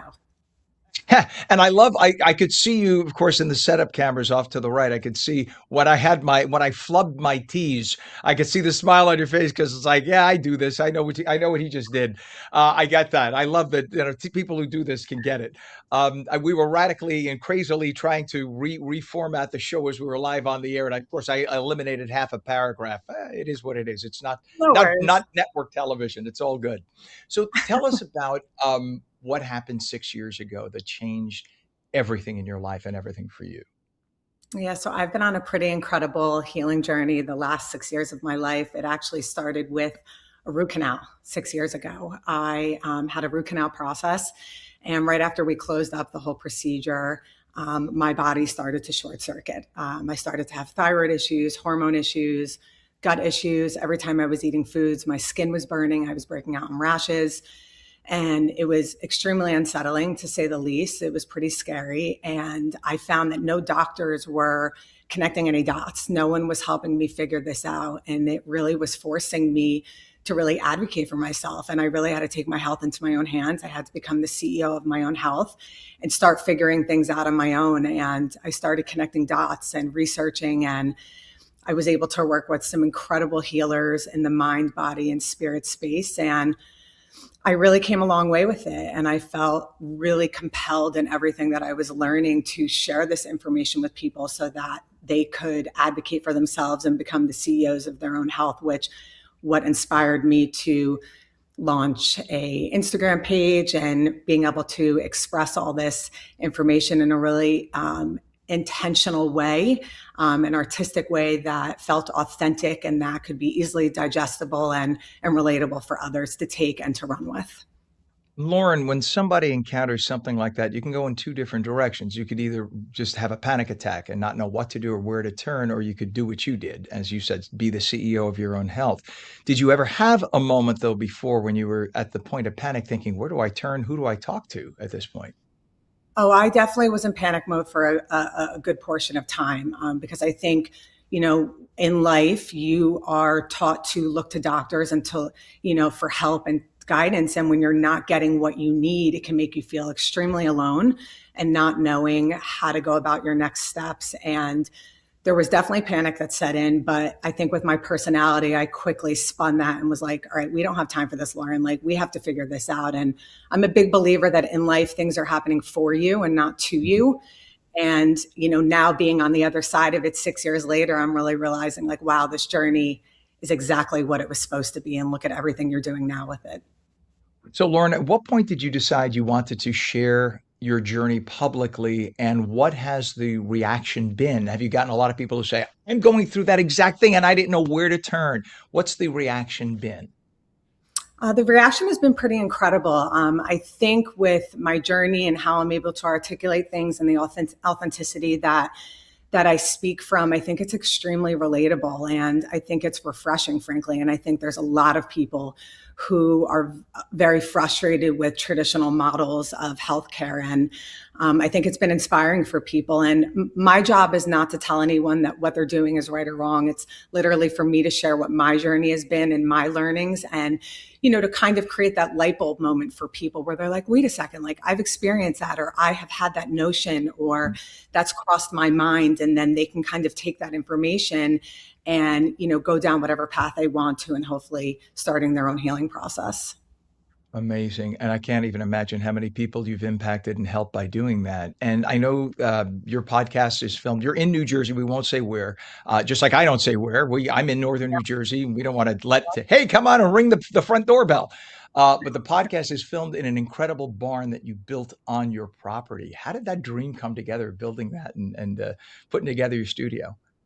It is a dream. So I knew after rolling out my Instagram page that the secondary rollout was going to be a podcast. I kind of wanted to get comfortable in the social media space in a public forum. Social media can be a little daunting. And once I got my bearings and the wheels started turning and spinning, I knew that the podcast was going to be the second rollout. I felt very called to sit down with fascinating people in a more private setting to really have more in-depth personal conversations. And it really was a seed of an idea that I knew I wasn't going to film this out of my house. I knew I wasn't going to film it in a business setting. And for my personality and my aura, I do very well in nature. And I knew that whatever it was I was going to do, it needed to be an external nature setting. And I had an idea of a barn, and my husband and I manifested it, and we literally put it into fruition, and we built this incredible structure in our backyard. And it's literally a dream. And I put a podcast studio in it, and it's been really wild. You know, when I sit in there and I conduct these interviews, I'm like, you really did this, Lauren. Like, look at how far you've come in your journey. And it's allowed me to really have deep, meaningful conversations that not only are inspiring to me, but are deeply inspiring to those that are listening. That is very, very cool. And you're being a real person with real experiences. It makes such a difference than like a generic news presenter, having been the generic news presenter myself.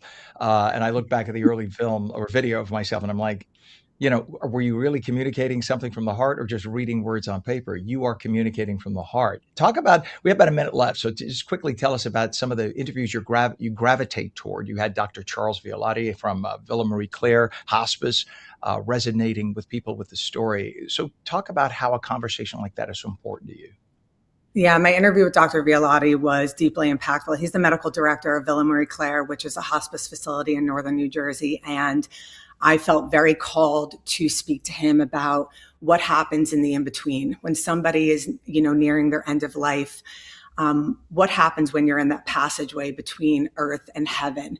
And Dr. Violati's perspective is fascinating to me because he really comes from a traditional medical background. But what him and his staff are experiencing within that villa is very hard to put into words. It is a very spiritual experience. And I was blessed in which I was able to have time with my grandmother, who spent about a week there before she passed. And I very quickly realized that I was really watching the unwinding of a soul. And I was watching this transition happening between here and there. And it is a very profound experience.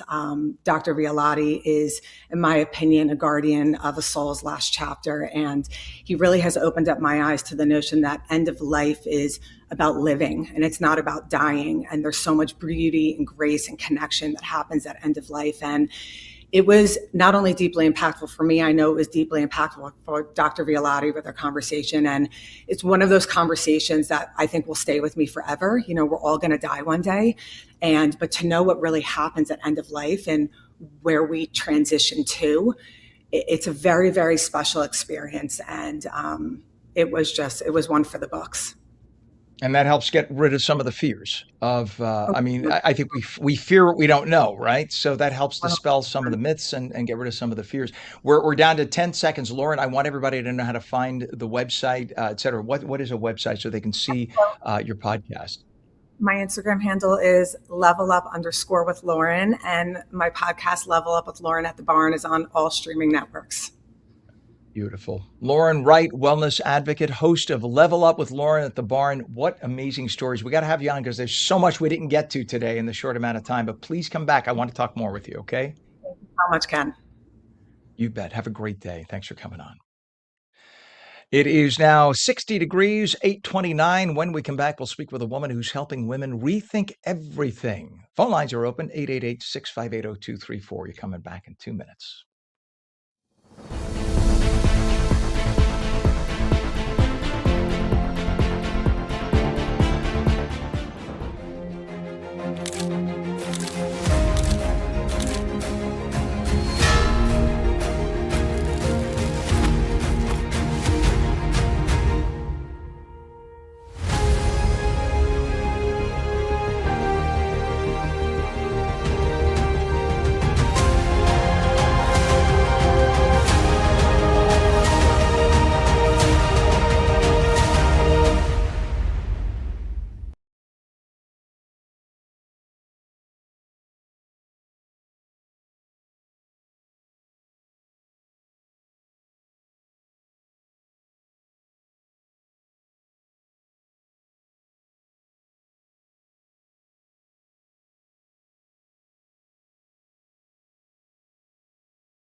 morning, Thursday, May 21st, 2026, 60 degrees, 8:31 right now. I'm Ken Rosato. Welcome back to On New Jersey Mornings. Meteorologist Mike Favetta. It's funny, the temperature has not budged a tenth of a degree all Mm-mm. morning. So it's pretty much going to be this way all day, right?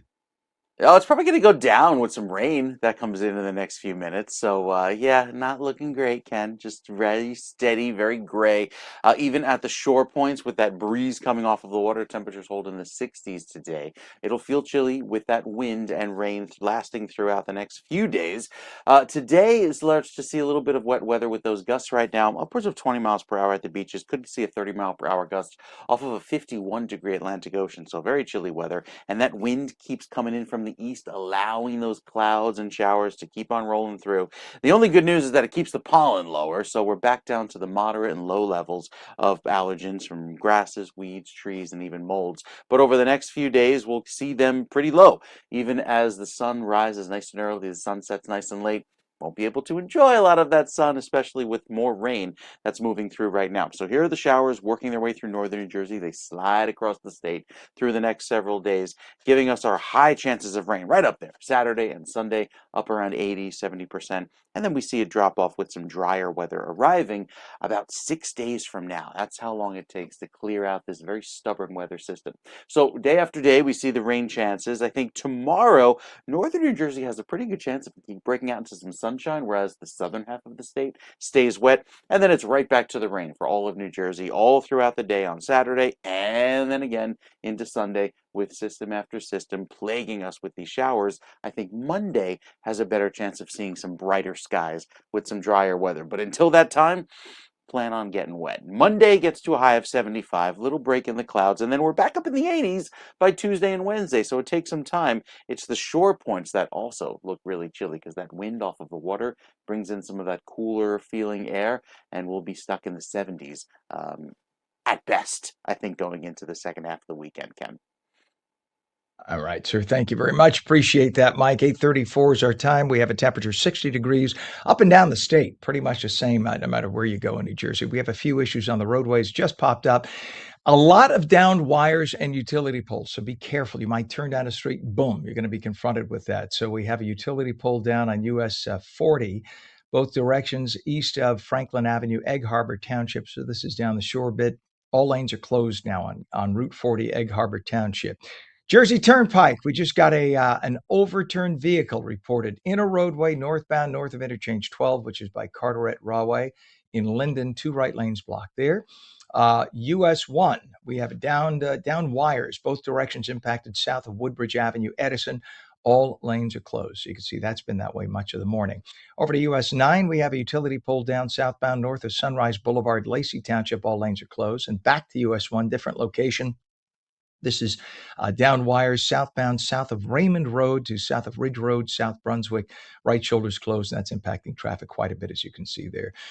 We have problems now on 139 coming from Route 78 into the Holland Tunnel. So these are your Hudson River crossings, and this has been heavy a good chunk of the morning. It's going to cost you a solid 40 minutes in via the Holland Tunnel into Manhattan. The Lincoln Tunnel approach is actually much better into the Helix. That's only about 20 to 25 minutes in. And the GWB upper and lower level, very, very heavy. There was a stalled vehicle on the upper level. Look at, you could see the upper level stopped on the right side of the screen. That's going to cost you solid 45 minutes into Manhattan. Lower level is on the left. 8:36, and joining us now is Nikki Stott, the women's health and fitness expert and co-founder of Warrior Babe. Nikki is helping women rethink everything they've been told about dieting, metabolism, long-term health, especially for women over 40.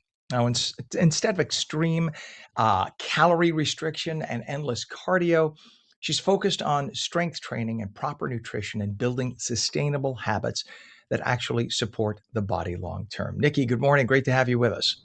Good morning, Ken. I'm happy to be here.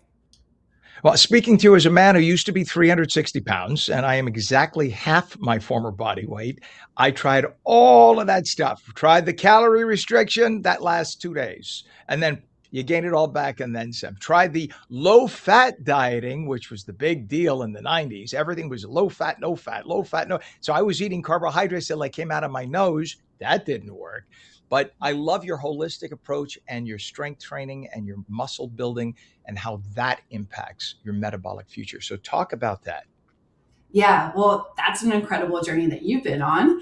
Yeah, this is a topic that I'm truly obsessed with. I think that the calorie restriction that women have been so led down to believe, like it's individuals who chronically undereat, like the body is so smart, like it's really smart, and it reads restriction as threats. So when you're eating less and when you're restricting food, it's slowing down your metabolism to protect you, and then it adapts to a lower intake, and then that starts to hold your body starts to hold on to fat because it's literally thinking it's in survival mode. And then the body, like, it needs energy on a daily basis, so it's going to find that energy. It wants it from food, because that's where fuel comes from for the body, but then it starts breaking down your muscle for energy instead, which a lot of women don't know this is happening internally. So then people, like, they step on the scale, the number looks like it's going down, so they think it's working, but what's actually happening is women are losing muscle during this. And now they have less of it, which means their metabolism is even slower than when it started. Muscle and of course day to day they could also lose a lot of water. And you look at, I mean, if you drop 3 pounds in a day, you've likely just peed out a lot of fluid, right? I mean, you didn't suddenly burn 3 pounds of fat in a day. That did not happen. And I think that misleads a lot of people. I think, oh, I'm doing the right thing I didn't eat in 2 days. That's great. And you've just shut down your metabolism, right, in that 2 day period. And your body is craving, your body needs food, but it needs the right food. So you talk about, I love that you hit this chronic under eating thing, because that is what we've heard our whole lives. Just eat less. No, it's about eating the right foods, correct? Yeah, it's about eating the right foods. It's about focusing on, like, especially for women over 40, like when we're entering into perimenopause and menopause, the entire hormonal environment game changes. So the ability to get and focus on protein, carbs, and fats for what your body needs. Like, it's not like I'm big on eat more, not less, but it's not like you eat a ton of the wrong types of foods. It's about strategically knowing what your body needs, but also more for the women, like in this stage of life, they need to focus on eating protein, because in this space, a lot of women undereat in their protein intake on a daily basis. And if you want to become osteoporotic as you get older, you want to have brittle bones, just keep starving yourself. That is what you're going to end up with. You're going to be hunched over. You're going to have broken hips when you're in your 70s, and that's what you don't want. So you're a great advocate for strength training and building or toning muscle. We're not talking for women who say, I don't want that big muscular look. We're not talking about that. We're talking about toning the muscle and maintaining muscle. Right? You love my Italian American women sound. You think I get that from experience, huh? So how important is that just a little bit of strength toning and on a regular basis, and how essential is that, especially for women as they're getting older? Yeah, well, this is what happens, Ken. After the age of 30, our muscle mass declines by like 3 to 8% every decade. So it's so important. Like, I used to work in the emergency room. I was a nurse before the fitness space, and I used to see women coming in with broken hips, and osteoporosis was just, like, adding into their life now. So strength training is just so important, because muscle for longevity is I believe it's like the organ of longevity. Actually, Dr. Gabriel Lyons says that. So women who strength train in their 40s and their 50s are literally building a body that functions better when they're in their 60s and their 70s. And that's like the long game that nobody talks about.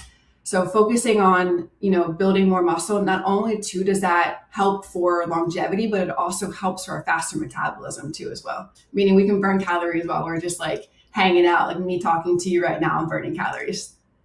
Right. Well, look, I speak also as a guy who has an 88-year-old mother, 95-year-old dad, both very much alive right now. And mom has always worked out, always worked out. Dad was a Marine.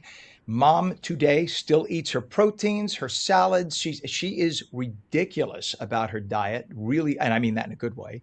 And just to give you an idea, she broke her pelvis. She healed up in like 6 weeks. She didn't let it stop her. She's fine. She's driving. She's doing.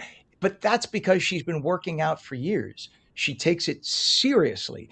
And she has friends who, are not in the greatest shape. And she is just My mother looks like she's 30 years younger than she is, but that's so essential. Nutrition, exercise. It can't just be something we talk about. It's something you have to do, and you got to keep that protein intake up as well, don't you? Yes, it's very important, especially because it's lean muscle is what holds your body together as you age. And then what protein does and what is literally the building block of that muscle. Like if you're not eating your adequate amount of protein on a daily basis, your body isn't being able to rebuild that muscle that you just broke down inside of the gym. Like you're not building muscle in the gym, you're breaking it down. So when you're in the gym, you're breaking down the muscle fibers. And then post the gym is with the nutrition that you're eating and protein is where you're building it back up. So essentially it's really important, the both of them, strength training and protein together. I love it. And you, by the way, you don't have to do big bulky weights. There's a lot of toning. Go online, look at Nikki Stott's sites, and you'll find out how you could stay toned and keep those muscles moving and eat properly. Give everybody your website, Nikki, please. Yes, it's warriorbabe.com. I love it. Nikki Stott, women's health and fitness expert. Look right there. This is how, look at her. That's how you can be if you eat right and you work out.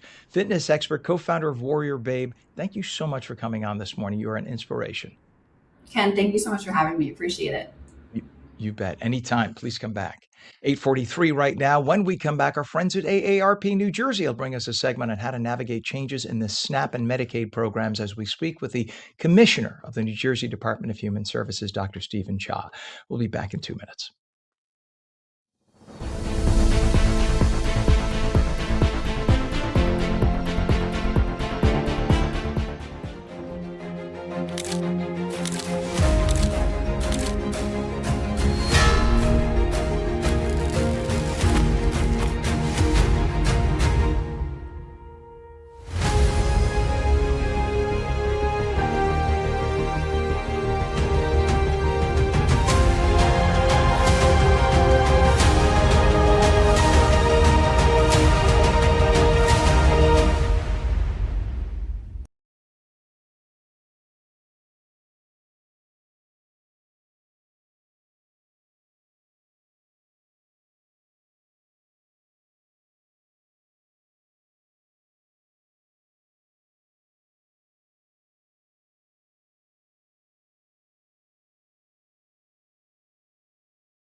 Welcome back to On New Jersey Mornings. I'm Ken Rosato, 845, taking calls at 888-658-0234. Meteorologist Mike Favetta in with our final check of the morning of the full Garden State forecast and looking ahead to the Memorial Day weekend. Mike, not the greatest, Yeah, is it? Ken. No, it's not. It's not super.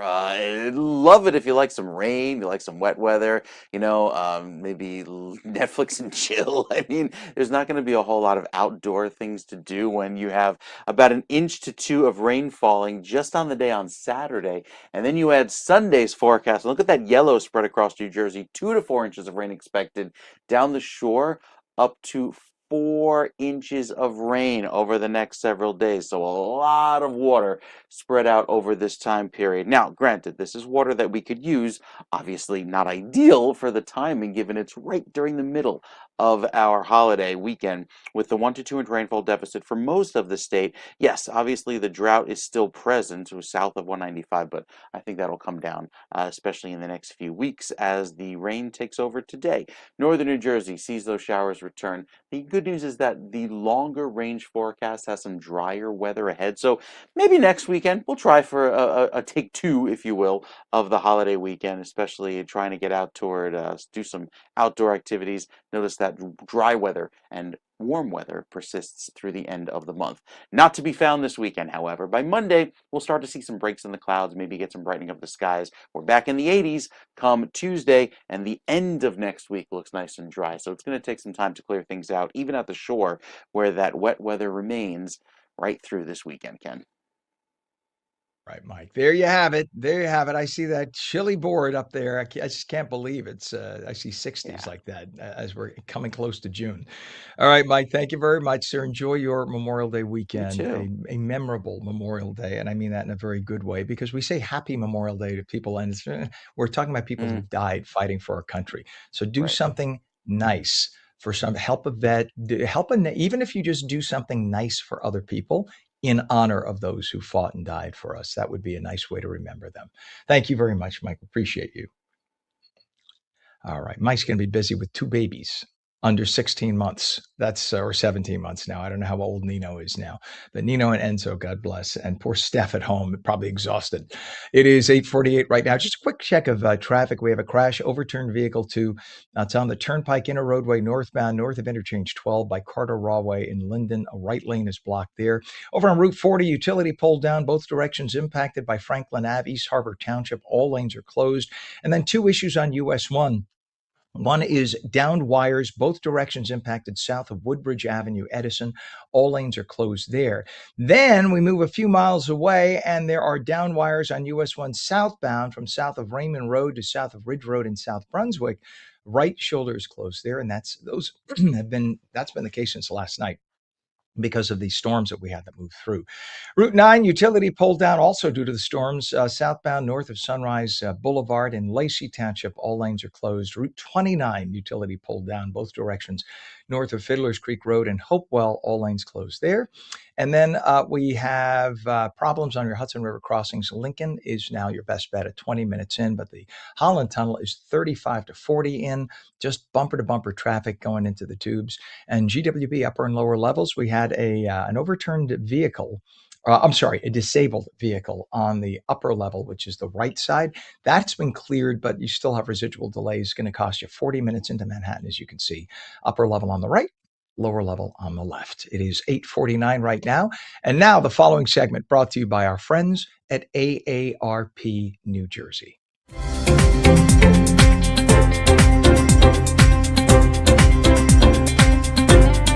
Medicaid and SNAP benefits are critical resources for so many families across New Jersey. But with recent updates and changes, many residents may have questions about what these changes mean for them and what steps they need to take to maintain coverage and benefits.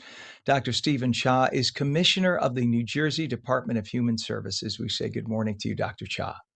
Good morning. Great to be with you. Nice to have you on, sir. And there are major changes happening now with Medicaid this year. So explain what those changes are, please. Sure. So just backing up, about 1.85 million New Jersey residents are enrolled in NJ Family Care, which is our New Jersey version of Medicaid. Now, about 30% of those New Jersey residents, about 540,000, got coverage through the Affordable Care expansion, and that's exciting and fantastic. Those folks, however, will be subject to new eligibility requirements under what we call H.R. 1, the budget bill that was passed by Congress last year. So this budget bill creates new requirements for all those people, all those 540,000 people. We're worried, and some people have projected that we may lose as many as 330,000 New Jerseyans who could lose NJ Family Care due to these new federal burdens. And we're really concerned about that and trying to work with folks to make sure folks are tracking on that. And for folks who may not understand what H.R. 1 was, under the Trump administration, there was some Medicaid fraud in pockets of the country, and unfortunately, because of a few people who are the bad guys, the good people who desperately need Medicaid now may slip through the cracks. And that's what stinks. These people desperately need Medicaid, and they may go to get health coverage in an emergency and find out, oh, you're no longer eligible. So, what is it that every few months they have to kind of renew again and kind of reprove that they need to stay on Medicaid? That's exactly right. And so, just to be clear, a lot of these changes don't start for some time. So we have time. This isn't a tomorrow thing. Most of these changes start to take effect. Certain undocumented immigrant populations start to lose coverage in October of this year. The bigger changes start in January of next year. But we want to be sure that people are understanding what's happening and what we're doing now in partnership to be sure people can tackle some of these challenges. Just as you said, Gotcha. we're going to have more federal burdens. They're going to have to prove that they're working, what they call community engagement requirements. And it's going to happen every 6 months. Most people are used to doing this every year. For that Right. 540,000 who got coverage through the Affordable Care Act, that 30%, you're going to have to do it every 6 months starting in January. So it's good to begin the conversation now about what that's going to mean. So your team is active right now in helping residents navigate the updates and make sure that people don't accidentally lose coverage because you don't want to be in a catastrophic accident, find out you're not covered. That's exactly right. So the governor's budget, which is before the legislature now, invests in systems and partnerships to prevent these unnecessary coverage losses. And I should be clear that those folks who are going to lose coverage, that 330,000 New Jerseyans that I talked about, the vast majority of them are still eligible. They're still eligible for coverage. It's just that they're not going to get through all the paperwork hurdles and burdens that are now put upon them because of that HR 1 bill that was passed. So the governor's budget puts about 10 million more to strengthen the coordination amongst state agencies and counties. And counties are the front door for a lot of these benefits. To invest in some vendors to help us modernize our systems. And it also includes 71 million because one of the other things the bill did was just remove money from the administrative cost for the SNAP, the nutrition benefits. So the governor's budget puts 71 million to support those county agencies, again, because they are our front door for both nutrition and health benefits to get people access.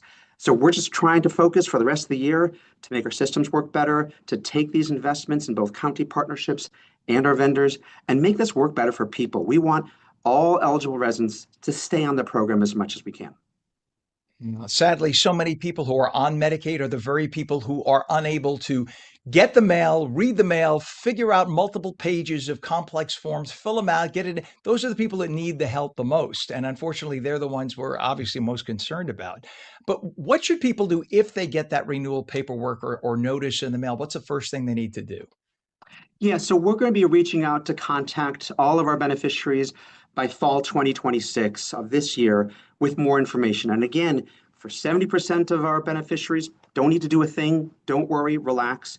For those people who got coverage through the ACA, there's a bunch of hoops and hurdles that you have to go through, and we'll be giving you more information if those changes apply to you. But yeah, I got to say, it is hard to track mail, and we understand that's challenging. We'll have customer service lines open. We're already talking to community partners and trying to think about how we can get those messages out, talking to our providers and hospitals. But watch for your letters, emails, texts. Make sure your contact information is up to date, and be sure you open and respond to all that mail as soon as possible. We're starting to send some of those alerts out now just to get people prepared, but we do have some months before people really need to take action. Yeah, for people who don't realize, Medicaid is almost half the budget. And not just this state, but most states around the country. Medicaid is huge because healthcare is so expensive.